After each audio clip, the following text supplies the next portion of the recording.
जेव्हा दुसऱ्याच्या घरात घडतं ना तेव्हा माणूस तो पुढे येतो आणि बोलतो. जोपर्यंत त्याच्या घरात घडत नाही ना तोपर्यंत माणूस बोलत नाही. काही होत नाही या देशात.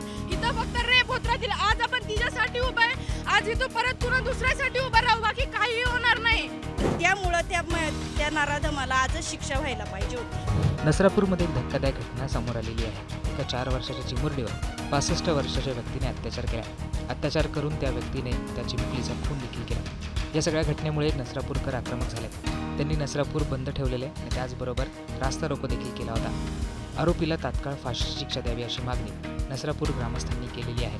प्रशासनाने आमच्या ताब्यात आरोपीला द्यावं, आम्ही त्याला फाशीची शिक्षा देतो, असं देखील नसरापूरकर आता म्हणालेले आहेत. या सगळ्यानंतर एका तरुणीने तिचा संताप देखील व्यक्त केला. घटना घडली होती तेव्हा आपण कुठे होता आणि आपल्याला कसं समजलं? घरीच होते आम्ही घरीच होतो ना. उन्हाळ्यामुळं काही लगेच उन्हामुळे लोक जास्त बाहेर नव्हती. शेजारीने फायदा घेऊन लोकांचं जरा दुर्लक्ष झाल्यानंतर केलं. आणि तो मनोरुग्ण वगैरे काही नाही. ह्याचा हा तिसरा गुन्हा आहे. तो मनोरुग्ण असू शकत नाही. त्याला शिक्षा आरोपीला झालीच पाहिजे, तरच दुसऱ्या मुली तर सुरक्षित राहणार आहे. मुली सुरक्षित नाही. पहिलं पाहिलं गेलं तर आपण आपल्या देखील घरी मुलं बाळा असतील किंवा लेकरं असतील, ही सगळी घटना झाल्यानंतर असं परत आपल्याला भीती बसते. पण यावरती काय आता डोक्यात येते तुमच्या, काय केलं पाहिजे? माणसाला आजच शिक्षा झाली पाहिजे. त्याला आजच शिक्षा, कारण त्याचं हे कृत्य बघून उद्या जर आहे ना, उद्या दुसरा पण तयार होऊ शकतोय सैतान.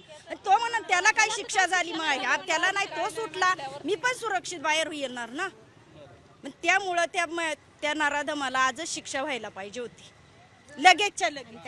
गव्हर्नमेंट जर रेप होताना बघत नाही की म्हणजे एखादं डिसिजन रेप होताना बघत नाही, तर रेप झाल्यावर का डिसिजन लागतो? ॲज अ यंग म्हणून हे आपल्या देशात घडणं नाही आहे. आज इथं नाही घडत, हे प्रत्येक जागी घडतं. आणि आदेश अजून बघत राहिलं की प्रत्येक जागी घडत आणि बघत बसतं. हे 15 दिवस देण्यात जर 15 दिवसात काही होत असतं तर आतापर्यंत झालं पाहिजे होतं. आज तिचा जीव नव्हता गेला पाहिजे त्या जागी. नाही काय बोलून उपयोग आहे, देशात जस्ट होत राहतं सगळं. जेव्हा दुसऱ्याच्या घरात घडतं ना तेव्हा माणूस तो पुढे येतो आणि बोलतो. जोपर्यंत त्याच्या घरात घडत नाही ना तोपर्यंत माणूस बोलत नाही. त्याला कळतं. बरोबर आहे.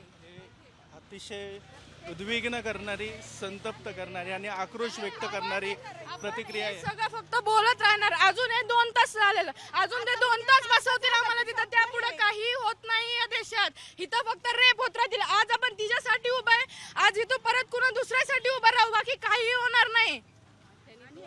आणि हेच गव्हर्नमेंट करत आलं आहे.